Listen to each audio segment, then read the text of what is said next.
نحمده ونصلي ونسلم على رسوله الكريم نشهد أن لا إله إلا الله وحده لا شريك له ونشهد أن محمدا عبده ورسوله صلى الله عليه وسلم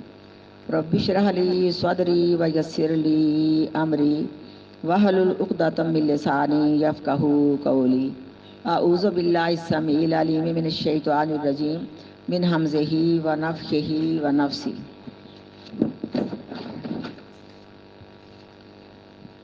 بابو من کالا فی الخطباتی بعد السنائی اما بعد باب ہے وہ شخص جو کہے اپنے خطبے میں اللہ تعالیٰ کی حمد و ثنا کے بعد اما بعد کا مطلب یہی ہوتا ہے کہ اللہ کی حمد و ثنا کے بعد. اب اس باب میں امام صاحب وہ حدیثیں لائیں گے جس میں نبی کریم صلی اللہ علیہ وسلم نے خطبہ پڑھنے کے بعد کہا کہ اما بعد کہہ کے آپ نے کوئی آیت پڑھی یا جیسے بھی آپ نے کہا. باب اس شخص کے بارے میں جو کہے خطبے میں بعد الثنائی اللہ کی ثنا بیان کرنے کے بعد اما بعد اللہ تعالیٰ کی حمد و ثنا کے بعد. رواہ اکرمہ عن ابن عباس عن النبی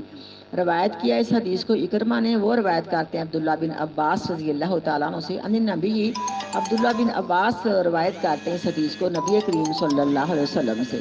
وقال محمود حدثنا ابو اسامہ قال حدثنا هشام بن عروہ قال کہا اخبرتنی فاطمہ تو بنت المنذر ان اسماء بنت ابی بکر رضی اللہ تعالیٰ عنہ سے قالت کہتی ہیں اسماء رضی اللہ تعالیٰ عنہ دخلت علی عائشہ آئی میں سیدہ عائشہ رضی اللہ تعالیٰ عنہ کے پاس والناس یصلون اور لوگ نماز پڑھ رہے تھے. قلت اسماء کہتی میں نے کہا ما شأن الناس یہ کیا معاملہ ہے لوگوں کا یعنی اس وقت نماز کیوں پڑھ رہے ہیں. فاشارت براسها الی السماء بس انہوں نے اشارہ کیا اپنے سر کے ساتھ آسمان کی طرف. فقلت بس میں نے کہا آیتن کوئی اللہ نے نشانی ظاہر کی ہے. فاشارت براسها بس اشارہ کیا انہوں نے اپنے سر کے ساتھ ای نعم یعنی ہاں یعنی صرف سر ایسے کر دیا نماز میں تو اس طرح کرنے سے نماز خراب نہیں ہوتی. قالت فرماتی ہیں فاطال رسول اللہ بس لمبی نماز پڑھائی رسول اللہ صلی اللہ علیہ وسلم نے جداً بہت زیادہ. حتیٰ تجلانی یعنی پہلی رکعت میں آپ نے سورۃ بقرہ تک پڑھی اور بڑی لمبی آپ نے نماز پڑھائی یہاں تک کہ تجلانی سورج روشن ہو گیا. کیونکہ یہی سنت طریقہ ملتا ہے کہ اتنی لمبی نماز پڑھائی جائے جتنا وقت کا پتہ ہو کہ سورج کو یا چاند کو گرہن لگنا ہے.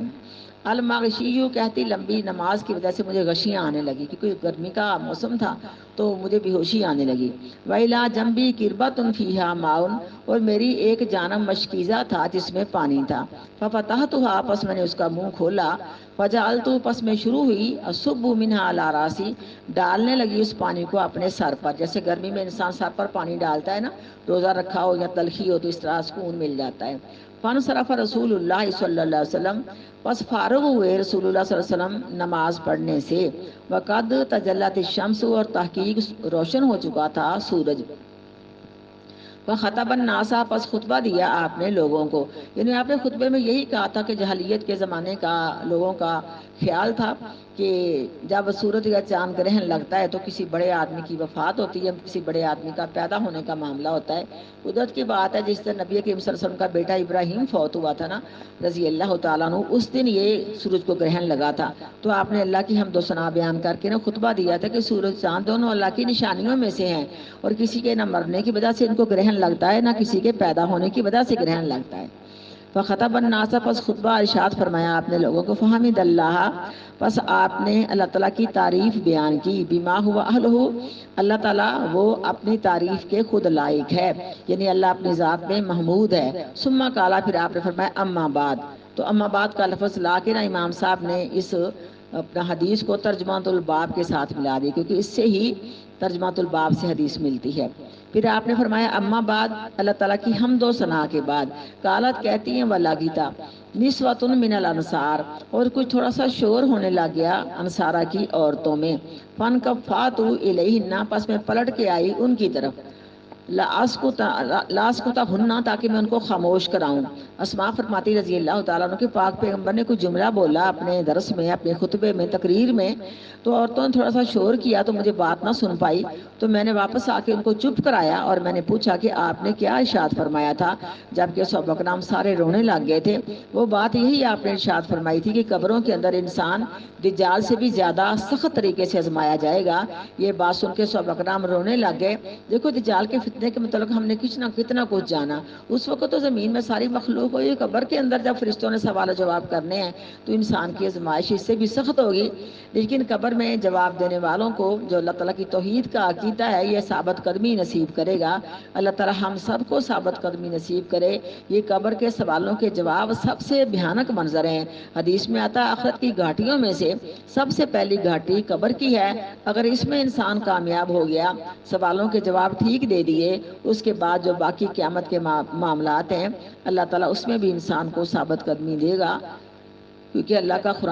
تعالیٰ کا قرآن پاک خود بتلاتا ہے یثبت اللہ الذین آمنوا بالقول الثابت فی الحیات الدنیا وفی الآخرہ ولاغت نسوۃ من الانصار، اور شور ہونا شروع ہو گیا یا شور کرنا شروع کر دیا انصارہ کی عورتوں نے۔ فن کا فاتو، پس میں پلٹ کے آئی، الیہن ان کی طرف، لو اسکتہن تاکہ میں ان کو خاموش کراؤں۔ فقلت، پس میں نے کہا، لے عائشہ رضی اللہ تعالیٰ عنہ کے لیے، ما قالا، کیا فرمایا تھا رسول اللہ صلی اللہ علیہ وسلم نے؟ جب ان کو شور چپ کرانے میں لگ گئی نا تو کہا کیا فرمایا تھا نبی کریم صلی اللہ علیہ وسلم نے؟ قالت، فرماتی سیدہ عائشہ رضی اللہ تعالیٰ عنہ، قالا، آپ نے فرمایا تھا، ما من شیء لم اکن اریتہ، نہیں کوئی چیز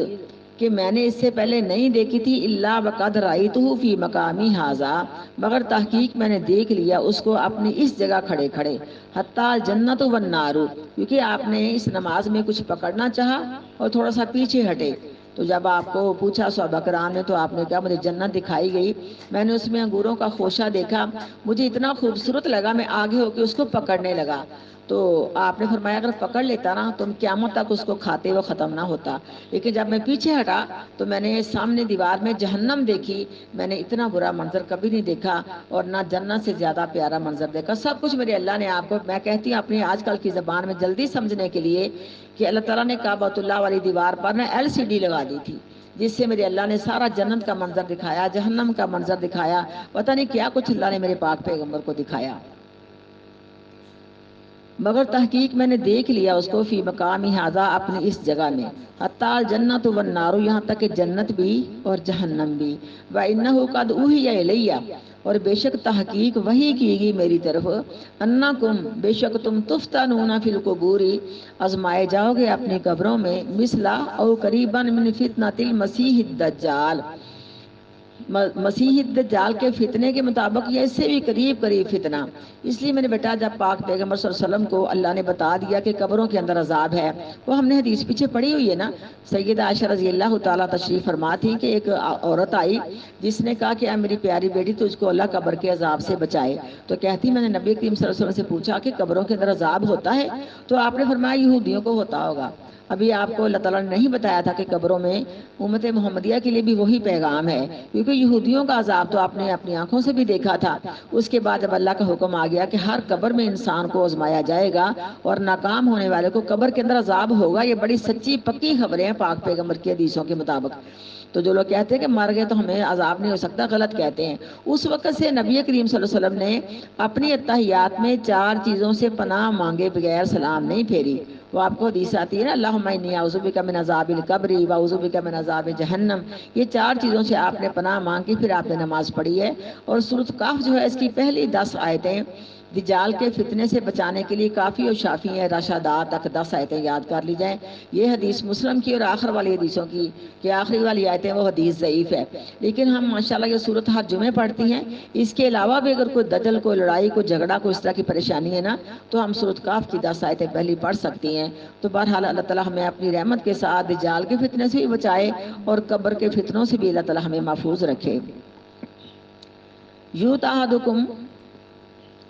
آئے گا تم میں سے ہر ایک کے پاس فرشتہ،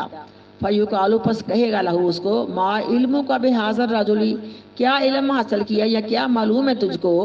اس آدمی کے متعلق؟ اس سے مراد رسول اللہ صلی اللہ علیہ وسلم ہیں۔ فَأَمَّا الْمُؤْمِنُ پس لیکن مومن او قال الموقن شکا ہشامن، یہاں کہا کہ یقین رکھنے والا اللہ کی وحدانیت پر، یہ شک ہے ہشام راوی کو، یعنی آپ نے فَأَمَّا الْمُؤْمِنُ فرمایا تھا یا قال الموقن آپ نے فرمایا تھا، اس طرح کے شک میں حدیث میں کسی قسم کی کمزوری نہیں آتی۔ پس لیکن مومن یا کہا یقین رکھنے والا، شکا ہشامن شک ہے ہشام راوی کو، فیقولو پس وہ کہے گا، فیقولو پس وہ کہے گا ہوا رسول اللہ صلی اللہ علیہ وسلم، اور وہ اللہ کے رسول ہے صلی اللہ علیہ وسلم، ہوا محمد ان کا نام محمد ہے صلی اللہ علیہ وسلم، جاءنا بالبینات جنہوں نے پاک پیغمبر کی سنت کو سمجھا، آپ کی حدیث کو سمجھا، آپ کے طریقے سے ذرہ برابر بھی دائیں بائیں نہ ہٹے، انشاءاللہ ان کو جواب آئے گا۔ جاءنا بالبینات آئے ہمارے پاس واضح دلیلوں کے ساتھ، والہدا اور ہدایت کے ساتھ، فآمنا پس ہم اس نبی پر ایمان لائے، واجبنا اور ہم نے اس نبی کی شریعت کو قبول کیا، واتبعنا اور ہم نے اس پیغمبر کی پیروی کی، کیونکہ اتباع کرنے کا حکم ہے، یا ایھا الذین آمنوا لا تقدموا بین یدی اللہ ورسولہ، پاک پیغمبر کے حکموں کے آگے نہیں بڑھنا، اور پیروی کی ہم نے، وصدقنا اور تصدیق کی ہم نے۔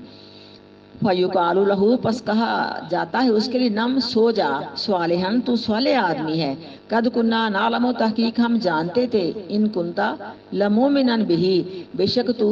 مومن ہے، اس طرح ہی جواب دے گا، کیونکہ ہم سب جانتے ہیں منافقوں کے چہرے پہ سیاہی ہوگی اور مومنوں کے چہرے پہ رونق ہوگی، حشاش بشاش ہوں گے۔ جب ان کا خاتمہ بالایمان ہو گیا، ایمان کے ساتھ موت آئی، تو بڑی خوشی کے ساتھ آنے والوں کے جواب دیں گے۔ بس یہی دعا ہے کہ یا اللہ ہمیں محتاج نہ کرنا کسی کے، اور ہمیں نمازی کر کے مارنا، اور ہمارا خاتمہ بالایمان ہو جائے، یہ ایک آخری تمنا ہے۔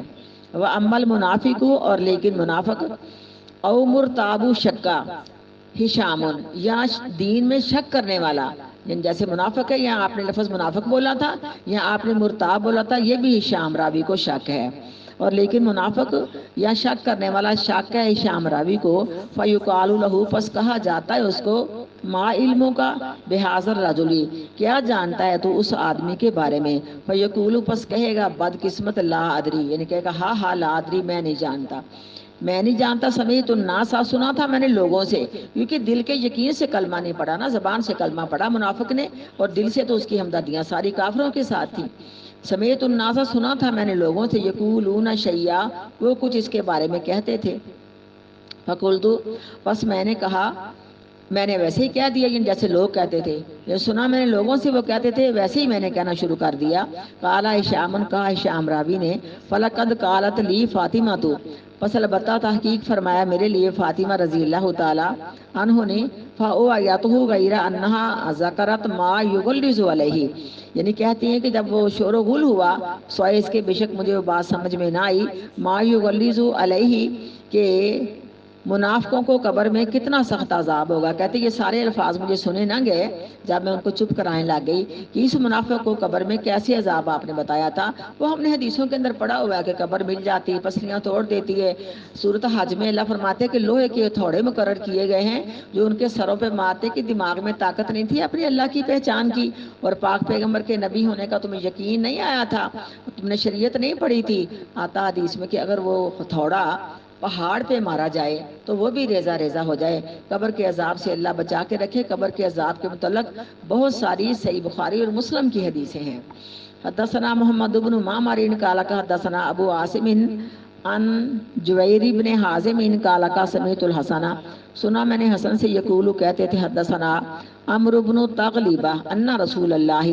بے شک رسول اللہ صلی اللہ علیہ وسلم کے پاس اتیا بمال آیا مال، او بشیء یا اس میں سے کچھ سامان، فقسمہ پس آپ نے اس مال کو تقسیم کیا، فآتا رجالا پس دے دیا آپ نے مال وہ کچھ آدمیوں کو، وترک رجالا اور چھوڑ دیا آپ نے کچھ آدمیوں کو، بلغہ پس پہنچی آپ کو بات، ان الذین ترکا بے شک وہ لوگ جن کو آپ نے مال نہیں دیا یعنی چھوڑ دیا ہے، آتبو وہ ناراض ہوئے ہیں۔ جب آپ کو اطلاع ملی تو آپ نے اللہ کی حمد و ثنا بیان کر کے فرمایا کہ میرے پاس جو بھی مال غنیمت آتا ہے، زکوٰۃ کا مال آتا ہے، صدقے کا مال آتا ہے، مجھے اللہ کی طرف سے جن کو دینے کا پیغام ہوتا ہے میں ان کو دیتا ہوں، کیونکہ جو نو مسلم تھے یا اس طرح مال کے لالچی حریص تھے، ان کو آپ نے اس لیے دیا تالیف قلوب کے لیے، فرمایا اگر میں نہ دیتا تو پھر جہنم میں گر جاتے، یعنی گویا کہ کفر کا ارتکاب کر لیتے، اس لیے میں نے دیا، جن کو میں نے نہیں دیا مجھے پسند ہے۔ اور یہ بات بھی آپ نے خطبہ پڑھ کے اما بعد کہہ کے کہی تھی۔ امام صاحب حدیث لا رہے کہ آپ نے کس طرح اما